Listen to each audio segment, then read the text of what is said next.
Gus Rofik, gimana cara kita berzikir agar cepat kaya? Gimana cara kita berzikir agar hutang-hutang kita terlunasi? Bagaimana cara berzikir agar apa yang kita inginkan terpenuhi, apa yang kita butuhkan tercukupi?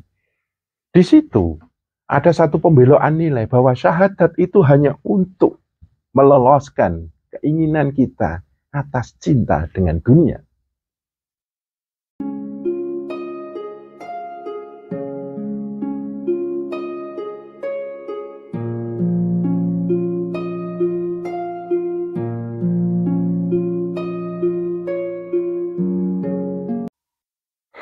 Assalamualaikum warahmatullahi wabarakatuh. Salam bahagia, salam damai dan sejahtera bagi kita semuanya. Saudara-saudara yang dirahmati oleh Allah, sesungguhnya Allah itu maha belas kasih. Allah itu maha pengasih dan penyayang, Rahman dan Rahim.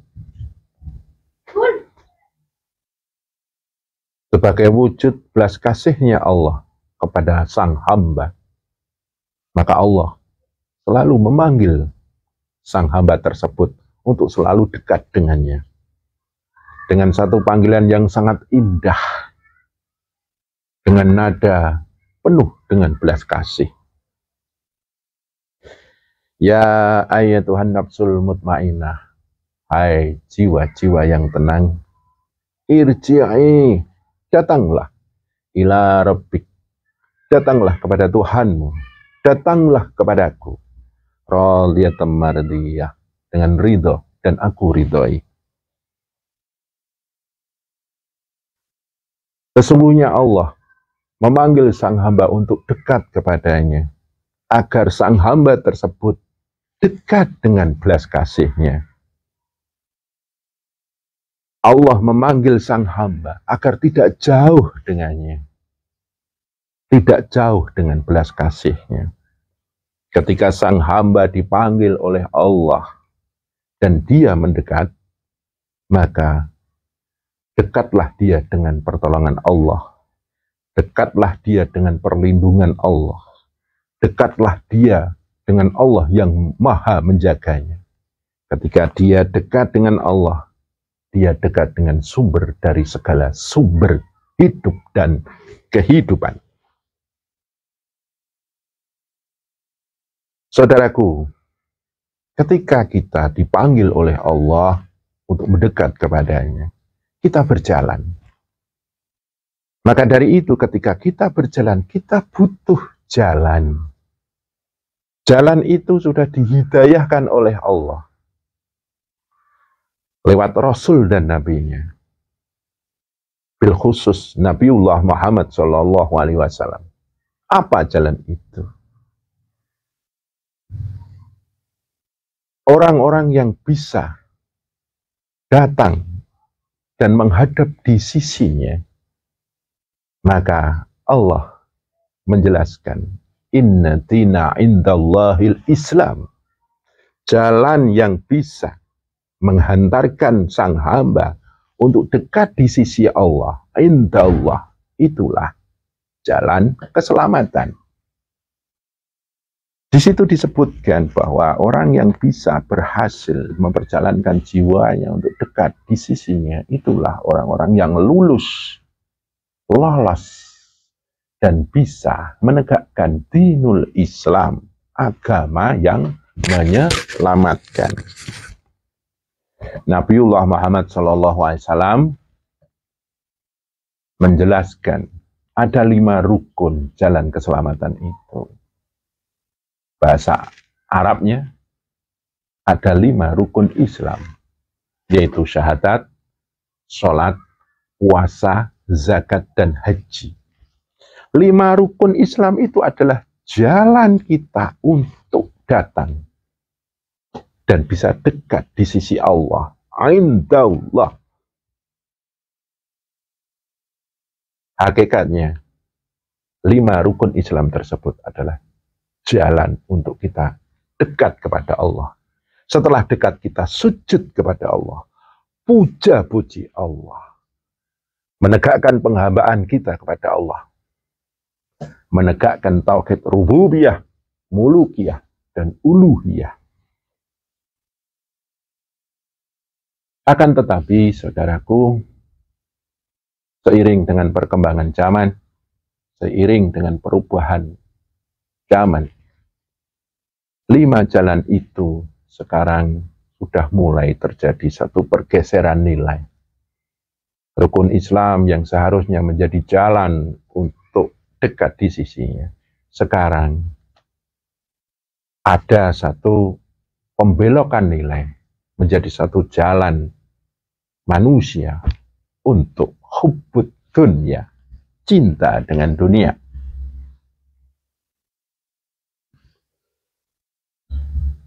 Orang-orang yang bisa menjaga rukun Islam tersebut sebagai jalan mendekatkan diri kepada Allah, itulah orang-orang yang bisa menggunakan 5 rukun Islam itu sebagai thariqat, perjalanan, sebagai jalan untuk dekat kepadanya. Dan karena hakikat thariqat yang ada dalam rukun Islam tersebut itu sudah mulai tersamarkan, makanya 5 jalan itu sudah berubah menjadi jalan-jalan hubbud dunya. Contohnya, banyak sekali diajarkan. Yang pertama, syahadat misalnya. Dalam hal syahadat, sesungguhnya syahadat itu agar kita sadar akan adanya Tuhan. Kita sadar bahwa kita ini seorang hamba yang harus menghamba kepada Tuhannya. Maka kita harus selalu menyebut namanya, menyebut sifat-sifatnya, puja-puji atas dirinya. Syahadat adalah sebagai satu jalan kesadaran jiwa, kesadaran zahir batin, cipta rasa karsa, bahwa kita adalah manusia yang berketuhanan. Dengan syahadat itulah kita mengenal Tuhan dan lebih mengenal yang disebut dengan ma'rifatullah.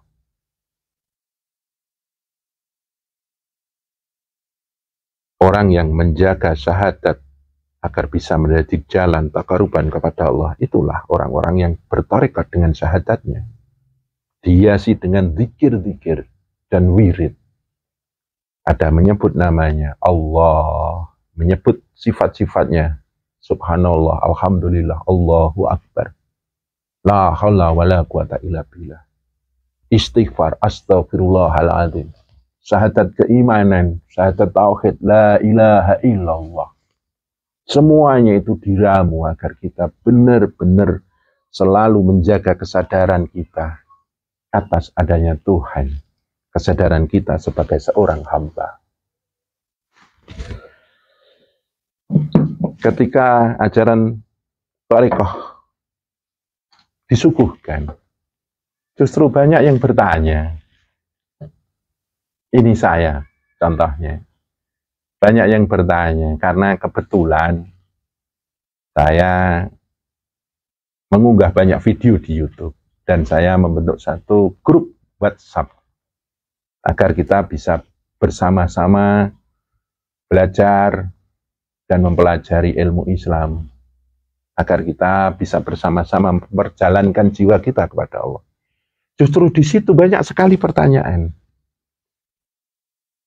Gus Rafiq, gimana cara kita berzikir agar cepat kaya? Gimana cara kita berzikir agar hutang-hutang kita terlunasi? Bagaimana cara berzikir agar apa yang kita inginkan terpenuhi, apa yang kita butuhkan tercukupi? Di situ ada satu pembelokan nilai bahwa syahadat itu hanya untuk meloloskan keinginan kita atas cinta dengan dunia. Syahadat kehilangan maknanya sebagai jalan taqarruban, jalan pendekatan. Banyak sekali. Dan lebih miris lagi, banyak sekali diajarkan, baca ini, engkau akan kaya. Baca ini, engkau akan lunas hutang. Baca ini, engkau akan bisa menjadi ini, itu, ini, itu, ini, itu. Jadi banyak sekali syahadat dibungkus dengan pamrih-pamrih dunia. Inilah yang disebut dengan perubahan nilai, pergeseran nilai. Bahkan di situ nilai-nilai syahadat sudah mulai hilang. Saudara-saudara yang saya muliakan, padahal syahadat itu kalau kita murnikan, kita bisa dekat dengan Allah. Syahadat itu adalah sebagai satu tata cara. Ketika dekat dengan Allah, kita dekat dengan pertolongan Allah. Kita dekat dengan belas kasih Allah. Dan Allah akan menghadiahi kenikmatan-kenikmatan kepada sang ahli syahadat tersebut, ahli zikir, ahli wirid, dengan yang disebut warid. Allah akan memberikan hadiah dan hidayah dari apa yang mereka lakukan dengan syahadatnya. Di sini saya mengunggah di video-video saya, sesungguhnya saya berharap semoga kita kembali lagi pada koridor kemurnian syahadat, bahwa itu adalah jalan agar kita terselamatkan fitini wa dunya wal akhirah.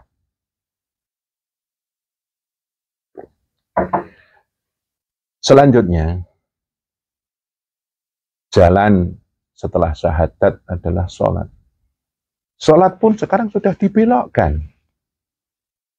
Orang melakukan sholat malam, sholat duha, karena cinta dunia, menginginkan dunia. Memang benar, Allah mengajarkan kita untuk sholat malam. Setelah itu, Allah menjanjikan akan diberikan ini dan itu, ini dan itu. Akan tetapi,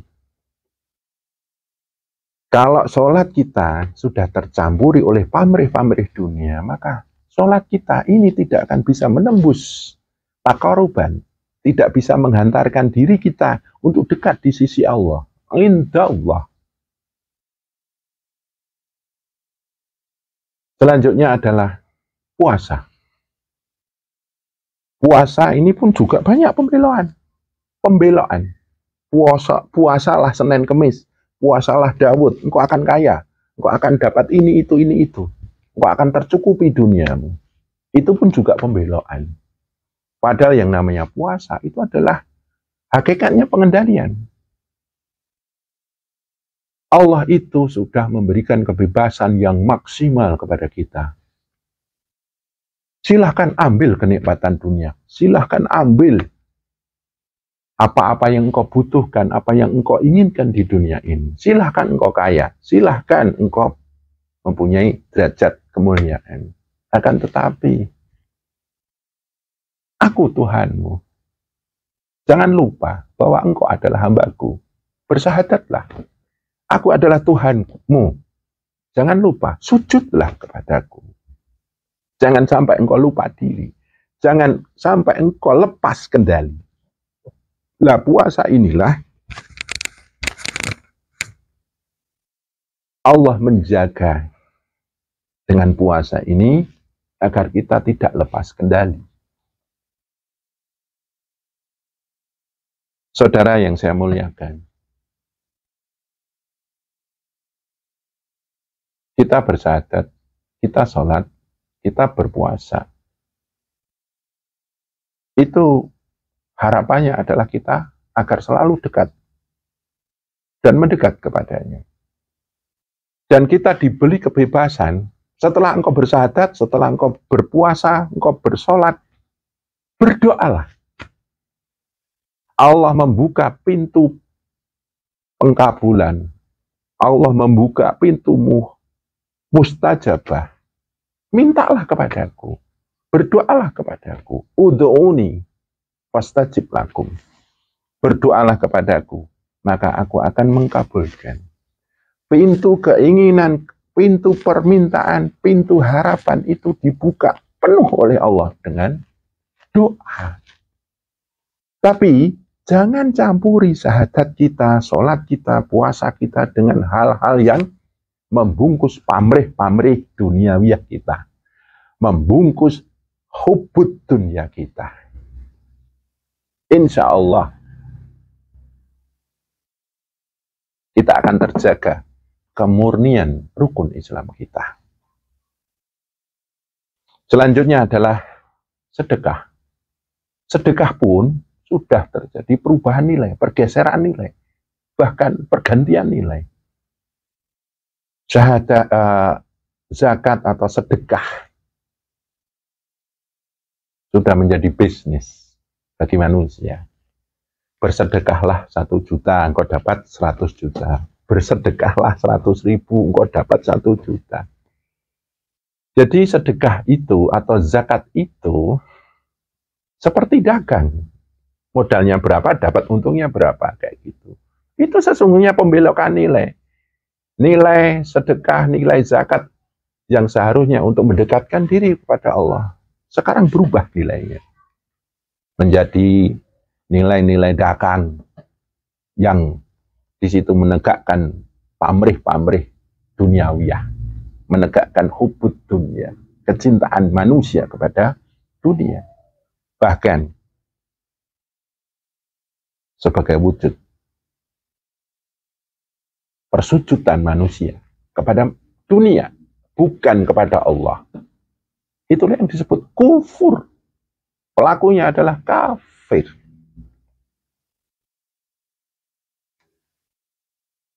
Orang yang bersyahadat, bersujud, dan mengendalikan diri dengan puasanya, mereka akan dekat dengan Allah. Dan dekat dengan belas kasih Allah. Maka setelah dia dibelas kasih Allah, seharusnya diaplikasikan dalam kehidupan nyata, dia belas kasih kepada makhluk lain. Salah satunya dengan bersedekah, berzakat. Sekarang zakat atau sedekah banyak sekali yang tidak mengatasnamakan belas kasih. Dia lapar, maka aku kasih makan, karena aku belas kasih sama dia. Dia berkekurangan, aku sedekahi dengan rezekiku, karena aku belas kasih padanya. Ada hewan yang tersiksa, kita tolong. Hewan yang sakit, kita tolong. Tumbuhan-tumbuhan yang kekeringan, kita kasih air. Semuanya dasarnya adalah belas kasih. Karena ketika kita dekat dengan Allah, kita dibelas kasih sama Allah. Dengan belas kasih kita kepada sesama makhluk yang kita aplikasikan dengan sedekah atau zakat tersebut, maka akan semakin besar belas kasih Allah kepada kita. Itulah zakat atau sedekah sebagai jalan taqarruban, jalan untuk mendekat kepadanya. Nilai itu harus kita jaga. Dan yang terakhir adalah haji. Man istata'a ilaihi sabila, bagi orang-orang yang mampu berhaji.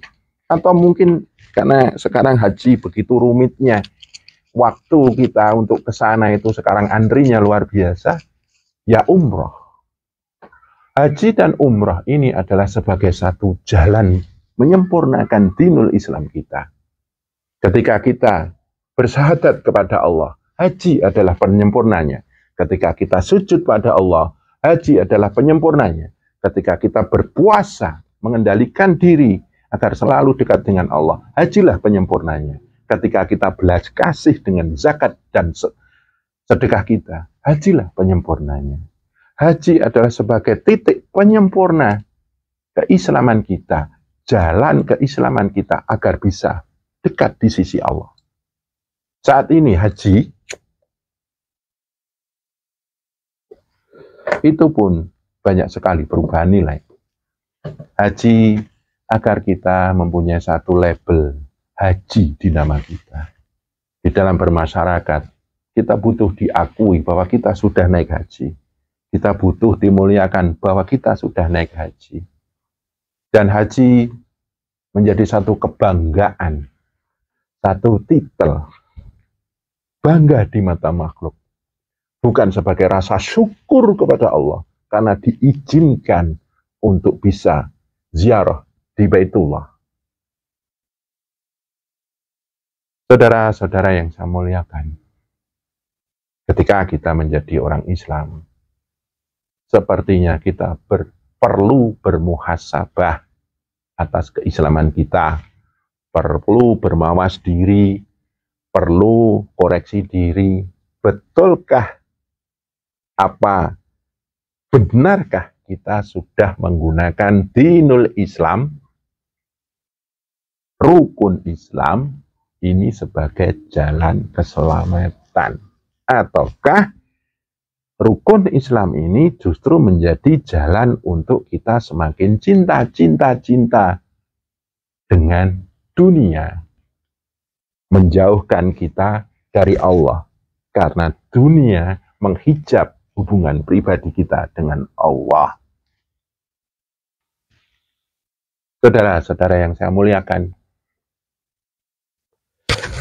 makanya dengan segala kerendahan hati saya, dengan segala rasa hormat saya kepada sedulur-sedulur, pada suatu saat ketika saya mengajarkan ilmu tarekat, saya mengasuh majelis tarekat, ada yang bertanya, Gus, gimana cara kita zikir agar kaya? Gus, gimana zikir agar hutang saya lunas? Gus, bagaimana agar ketika saya berzikir saya dapat jodoh? Istri saya begini, begitu, begini, begitu. Tidak begitu saya tanggapi, karena mohon maaf, saya sedang menjaga kemurnian bahwa rukun Islam itu bil khusus zikir, wirid sebagai pengejawantahan syahadat itu benar-benar harus terjaga sebagai jalan taqarruban. Apa mungkin kita itu hidup hanya ngurusin rezeki, terus ngurusin keluarga, terus ya, dengan kita ingin kaya, ingin dicukupi, ingin tidak punya himpitan-himpitan hidup di dunia. Apakah hanya itu saja? Apakah kita di dunia ini hanya sibuk bekerja, cari rezeki, sibuk bekerja, cari kehormatan, sibuk bekerja untuk mencari kemuliaan, sibuk bekerja untuk menata semuanya, menata dunia maksudnya. Itu tidak salah. Sekali lagi saya katakan itu tidak salah. Bahkan sebagai naluri manusia, dia hidup di dunia, harus menata dunianya. Menata kekayaannya, kehormatannya, kemuliaannya, menata keluarganya. Itu tidak salah. Dan itu mohon maaf, orang yang benar-benar bismillah, biridhoillah, menjaga dunianya, menata dunianya, itu sebagai satu jalan kesyahidan. Itu tidak salah. Akan tetapi, apakah kita tidak malu apabila kecintaan kita dengan kenikmatan dunia itu kita bawa-bawa dalam syahadat kita, kita bawa-bawa dalam sholat, puasa, zakat, dan haji kita? Apakah kita tidak malu itu? Bukankah kita di situ justru kufur pada Allah? Sepertinya kita bersyahadat, sholat, puasa, zakat, haji, tapi kita menyembah dunia. Saudara-saudara yang saya muliakan, yang kita butuhkan adalah kemurnian. Karena dengan kemurnian rukun Islam tersebut, kita bisa dekat dengan Allah. Maka Allah akan berbelas kasih pada kita. Allah akan menolong kepada diri kita. Fidini wa dunya wal akhirah. Urusan dunia, kerja keras.